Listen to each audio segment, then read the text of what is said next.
What's happening, guys? Another episode for the Bangalore Real Estate Podcast. I've gotten Sir Devaru Hegde, Mr. Devaru Hegde. Before I get into introducing him, I would be lovely for him to just introduce himself a bit.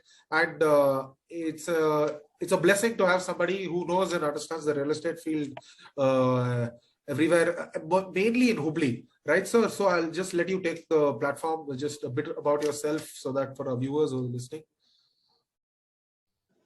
Thank you, Sakshat.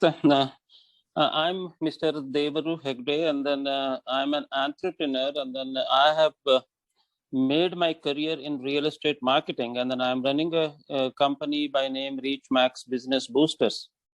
So Reachmaxx Business Boosters is specialized marketing agency.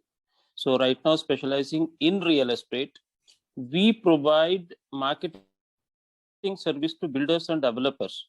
So builders and developers, they will be building their product. Their products are plotted developments, construction, and commercial complexes and malls and institutional spaces.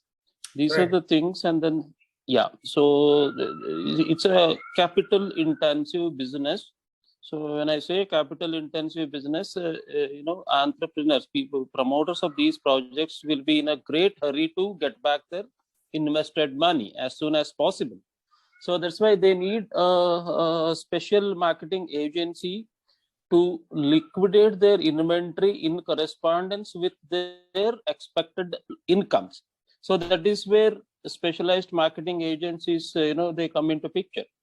So this is one part of the scenario. There is also another scenario from the customer's point of view. So real estate, as I said, so it's a high ticket business. Many a times customers, they find it very difficult which is the apt product for them. So it may be a residential, commercial, or any other type of property. So it takes a great amount of effort to decide which one suits them, which doesn't suit them. So that's why they need an agency which can help them to identify which one is suitable, which one's suitable in all respects, in terms of money, in terms of convenience, in terms of so many other factors. So agencies, like ours, we guide them, we make them realize this is the best option that is available right now in the market based on various parameters. So this is what my company does. And we have been in the market for the last 20 plus years. And so far, almost till about 2019, we were concentrating only in Hubli Dharwad. From 2019, we have expanded our activities to Belgaum, Bangalore, Pune, and Mumbai. So we have been channel partners, for Godrej Properties. So we are marketing their projects also. So we have been channel partner for Shirur Real Estate also. Other than that, all other real estate companies are from Hubli, Dharwad, and Belgaum. So this is what is about, the brief introduction about ourselves. That's great, sir. So as we were speaking, the other person, he was saying that always speaking to you gives him a lot of, knowledge about the field. Like I want to just ask, when did you get for the this question is more so about like for the youngsters and people, just understanding about real estate. When did you get into real estate personally, and like what were your early thoughts of like getting into real estate, and like what was like the exposure to this field? How was it? Okay, it was just natural for me to realize that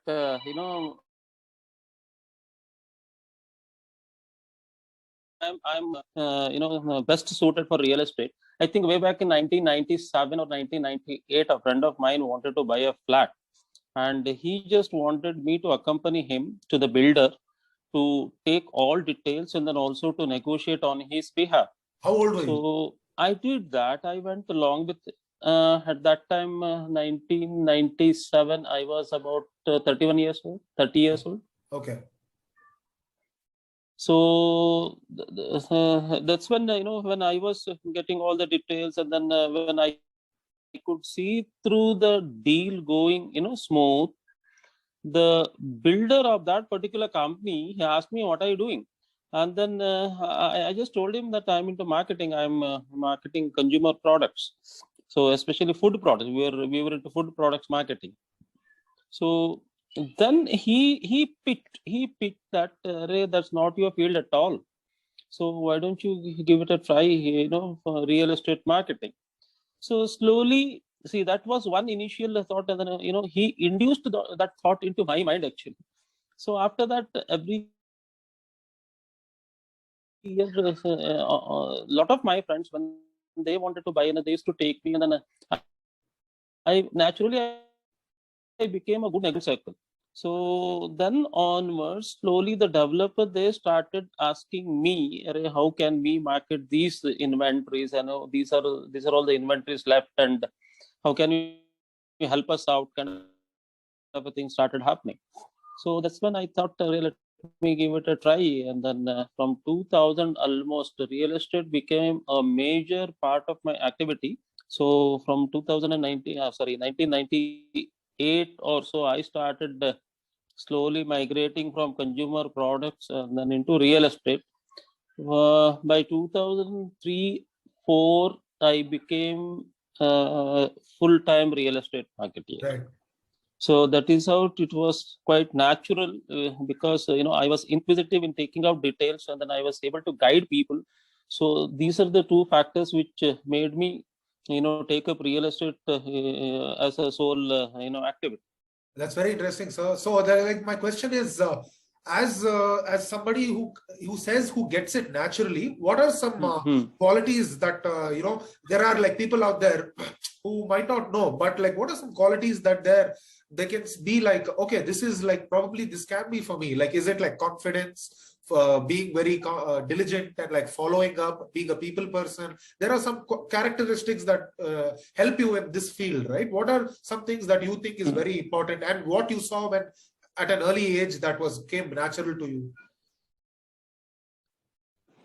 I think for somebody to take up real estate as a career, you should have that inquisitiveness to dig out details, and then to know various aspects of a particular the property.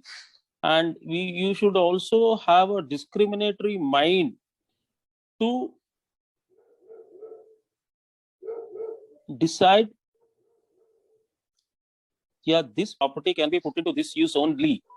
So this discriminatory attitude, and then as well as inquisitiveness to get all the details of property history, these are the two things. And along with this, what you need is you need a good communication skill. So that's what this thing, because real estate properties are unlike a product. You just visibly you don't have anything. So probably the real estate anywhere in any place is almost the same. So, but then when you apply your mind very meticulously, and then when you can convey these finer things, so then probably the customer or the builder, they will become convinced about it.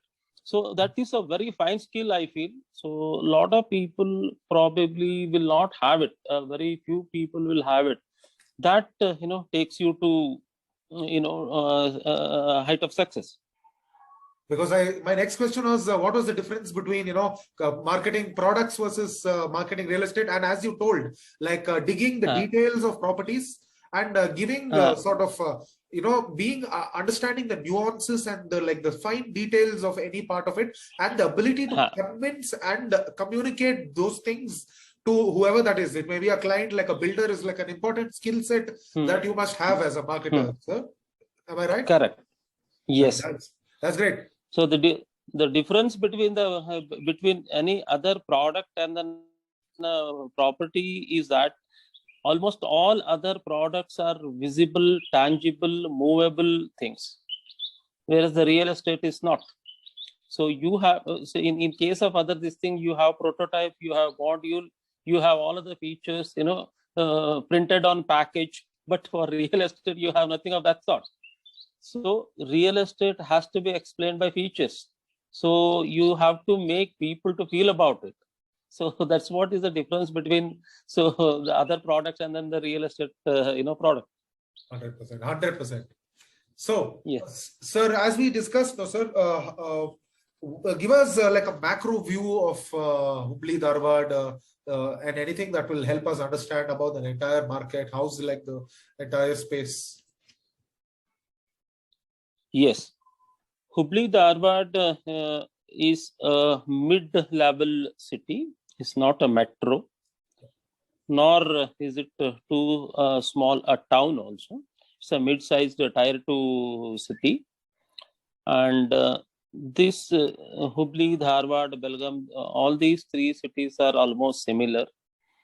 And these cities are quite appealing for people who have got a middle level of income, and then people who do not really too much of ambitious about their business and another this thing. So, and these tier 2 cities gives them a very good opportunity to establish themselves without much of a cost as compared to the metros and then the mega cities.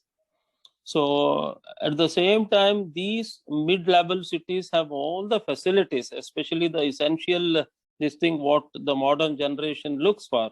Those are education, health, connectivity, and then the lifestyle. So all these facilities are available in these cities. And I would rather say these are the emerging cities, because the vagaries in the metros and then the large cities, and these cities do not have those vagaries and then discomfort. So that's why these are emerging cities and then hold very good the bright prospects so for future. Right. I would rather say that. Right. What about that's all. What about the demographics of the entire place? As we discussed before, we were talking about how the geography of each place matters. The people living in different places have like different kinds of setup and like backgrounds. So how do you go about adjusting to all of that and like analyzing it? And what can you tell people who are watching? What can they learn from all of that? About the demography of these cities, I would rather take it in two this thing. One is geographically what we can define, and then other one by the populace. So geographically, these cities are very good placed in a very good position because of its geographical position, and also link the connected to all parts of the country. And because these three cities have more than 6 major highways going through it, and all other modes of transportations are available, like rail, air, road is already there, and the seaport is also not too far, just 100 kilometers you get the seaport also. So this is the geographical position, and then more than that, this is a mixed geography what you have. The western part of these three cities are Western Ghats and the Arabian Sea, and then the eastern part is a plateau land. And in terms of natural resources like water and other things, is available in ample. So there's no depth of this thing. And season wise, a very equilibrium season that you have, be it summer, be it rainy season, be it winter, all balanced, nothing extreme. And in terms of populace, what you have is highly literate population that you have in these three cities, because of the presence of all types of educational institutions and then all other institutes in the cities. So that gives a very literate and then skilled manpower in the city.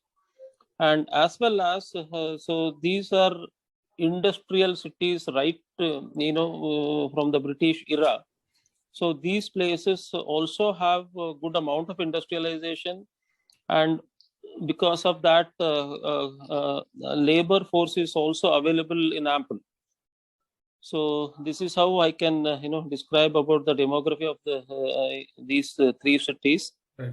And holds very good prospects if anybody thinks of any ambitious projects, so this place is an ideal place.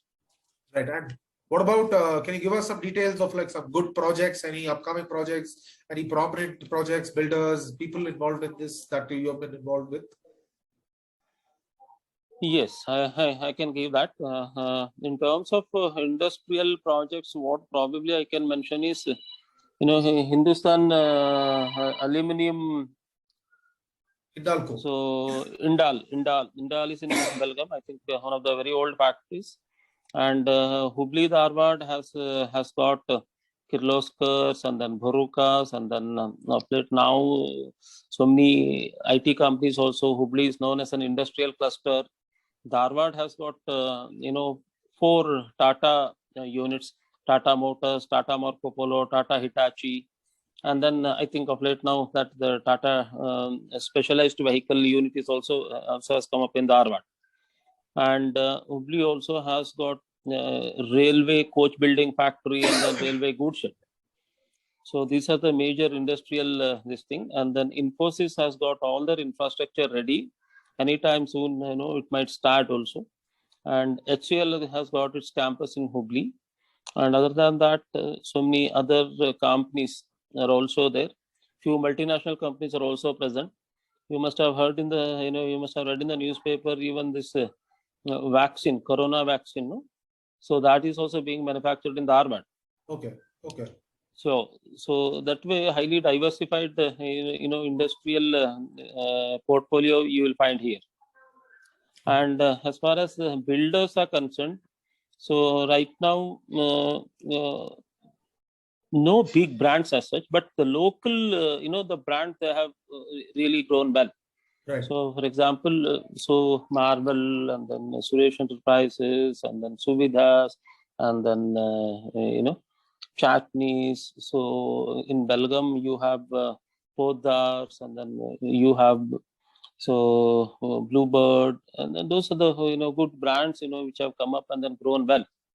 And now I think most of the other brands are also they are planning their projects in Hubli, Dharwad, Belgaum. Right. So what about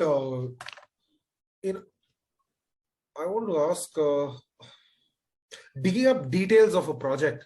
You're talking about how do you like, if somebody is searching for a place, right? How do you as you mentioned before, how do you dig details, the nuances for a project for somebody who's personally looking for a place? Any tips, any suggestions, any guide that you can like help them in understanding this? Yeah, from the customer's point of view, so what I would rather take up is I would try to take his background and what is the kind of income that he has got, and then who are all the other members in the family, whether the spouse is employed, children are studying.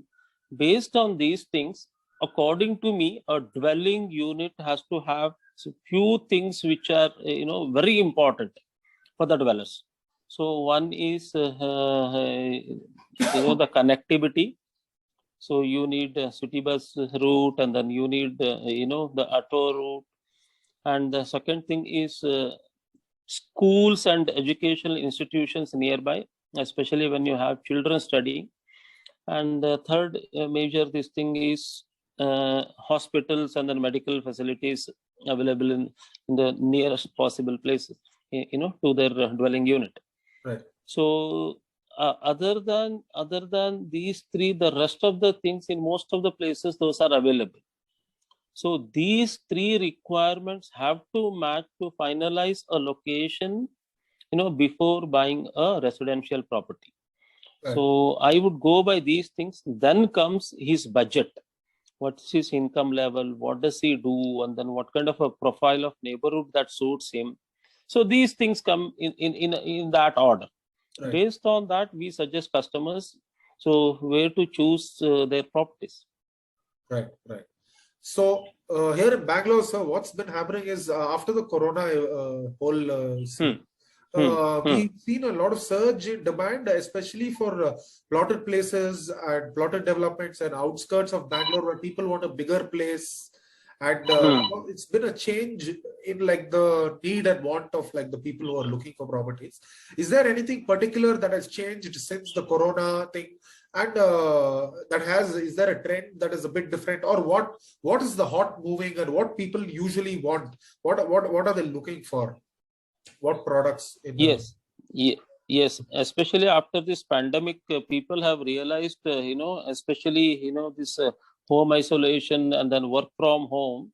So these are the two new things which have creeped into the society now, and a lot of people, they are getting geared up to achieve these goals.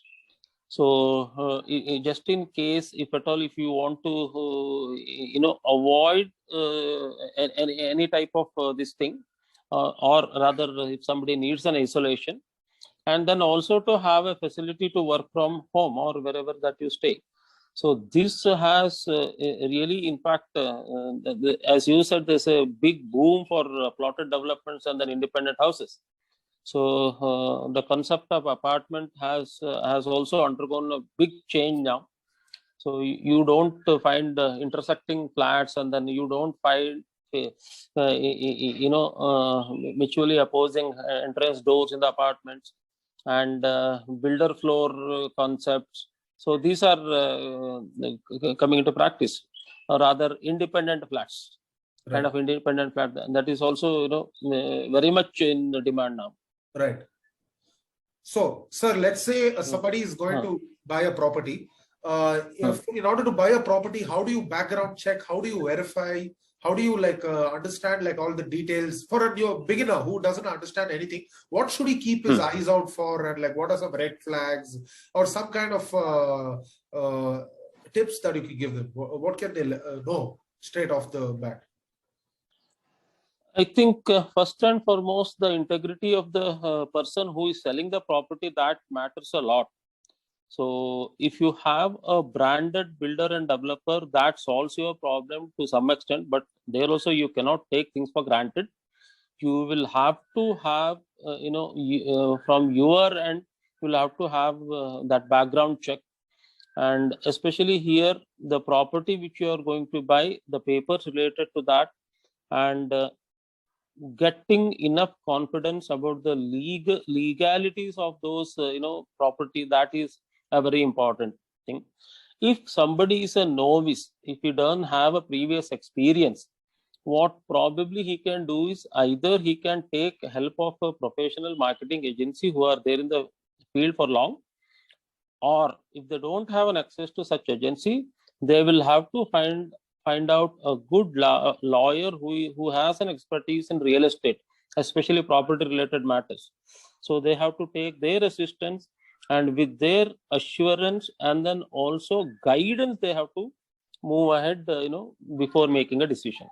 This is why I do the podcast, so that we bring people who are very there in the field, who understand, have a lot of knowledge, who can give good consultancy, so that people who don't understand anything, it's difficult for them to choose, to make decisions on their own. Exactly. Right. Exactly. So when they see you here, you speak on the internet, and when they understand that there is somebody that I can reach out to, and and again trust, and making sure that like a property what I want, they'll consult, they'll give you a good tailor-made options for them to buy. Makes it far easier than just going out on your own and trying to buy also, right? Correct. Exactly. Correct. Yes. What about the roles of internet, sir? How has real estate field changed from before to now with the advent of internet and technology? How has it changed, the internet, personally, to market projects or to get customers, clients? In fact, I think there has been a sea change after this internet came into this thing, and especially I think the first and the foremost is expediting various processes. So especially for a from the customer's point of view, in the olden days, for people to come to a particular place to have the site visit, to see the property, it used to take number of days. Now it's all instant.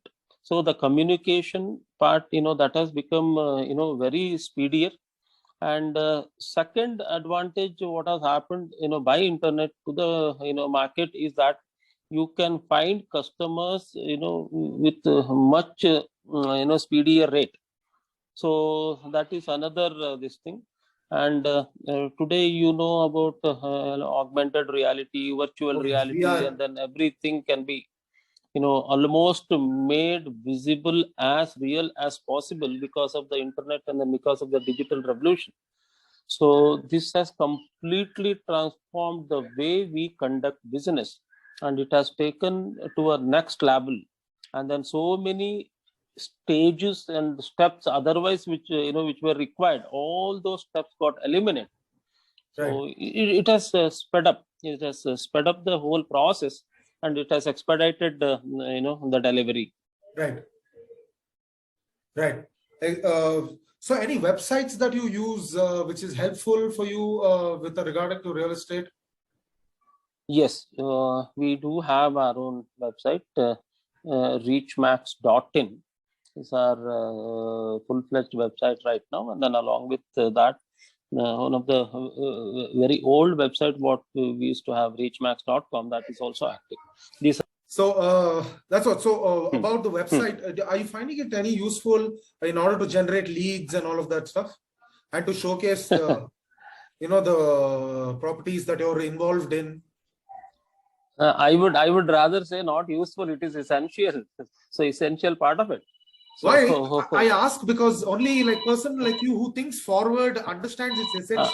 But there are a lot of people who really don't understand the importance of a website, at least before pandemic is what I realized. Right? In order to so I ask a question for a marketer, right? As a marketer, to market properties, what other websites do you use to, other than a website? Do you use Facebook Marketplace or like any other third-party things where you put out properties also? Yes, we use all this social media platforms and then digital platforms, websites also, and then whatever other avenues available on internet and digital platform, we use all those things. How has it changed? So because before you used to run probably paper ads or like pamphlets, traditional form of marketing. How has that? What is the difference between your older form of marketing and your newer digital means of marketing? The major difference is that we were able to reach the niche market. In the earlier method, we didn't have an effective tool to reach the right person. So that niche market, exploration, it's been possible through the digital and the social media platforms. 100%. Yes, that is what, and it has made a major, change, a sea change in our field. We were able to achieve targets. We were able to give good volumes. So this is the major the development that has happened. What about, especially to the real estate market? Yes. What about the cost of running old traditional forms of ads versus the newer version of internet ads? Is it cost effective or is it about the same? Yes, it's cost effective. Right. You can decide your own budget. You can be flexible. And your target audience. Yeah. Target audience also. Very interesting. Yes. Right. So what's like the future of the real estate, the place that you are at, sir? What are you looking? What are any predictions before we just close the episode, sir? My opinion is that the real estate market all over India is becoming a matured market now. See, so far people were looking for basic versions, and now what we are seeing is slightly an advanced this thing. The next level the Indian market is achieving, especially most of the cities and in India. So probably you must have heard of something called as real estate investment trust and then all such things. Yeah, REIT. And then REIT. Yeah. And equity participation in real estate, that has also been made open. So far, people were buying property for their own consumption or rather self-use. And probably there was another set of customers who were just buying and then hoping real estate prices to rise. now the much matured market is going to come into picture now. Those are especially how to earn by real estate investments, how to earn a living, how to create employment, and then how to make the real estate investment not a passive one but an active investment. So such scenarios are emerging now. So that's why I would call it as rather the maturing. So real estate market is maturing now. It's coming of age. And with the ratio of people who buy to invest and who to buy to live, is there any kind of ratio that there are investors who just buy property just for appreciation sake? Just people want to buy, people want to buy houses. How is that? What's the ratio, or like what's the outlook? The first element, people who are buying properties for their own self use, that has on all-time rise now. So probably even that is the mission of the government also, because they want to see everyone owning a house, every family owning a house by 2025. So there's a much rise in people who are buying property for their own self use. And for investment purpose, that also has gone up, but that quality is changed. People were investing in real estate, waiting for the price rise. That segment is slowly giving place to a active investment in real estate. Right. So creating the rental income properties, so commercial properties, institutional properties, a lot of utility based investment is happening. Right. So that is how the market is coming of age. And finally, sir, what about the ease of buying a property? Has it changed over the years with regard to registration, stamp duty, and all these processes? Has there been any improvement, or is there any issues, any room for improvement? Yes, drastic change has taken place now, and then I think now is the time. So it's very easy to buy properties because the banks are involved. So banks do fund the properties. So that is why all time, that due diligence and then authenticity of the ownership and then smoothing of, the transaction, that is in place now. Yes. Right. It's a real good factor that has happened in the real estate market. Any broader level issues in the real estate market that we haven't discussed about? Any kind of issues that you've been seeing that you want to address? Broader kind of issues, yes. So the lot of customer education has to take place in this particular segment, especially the neo, the riches, and then the people who are just now coming into career. Yes. Those are the people who need a lot of education in real estate. Right.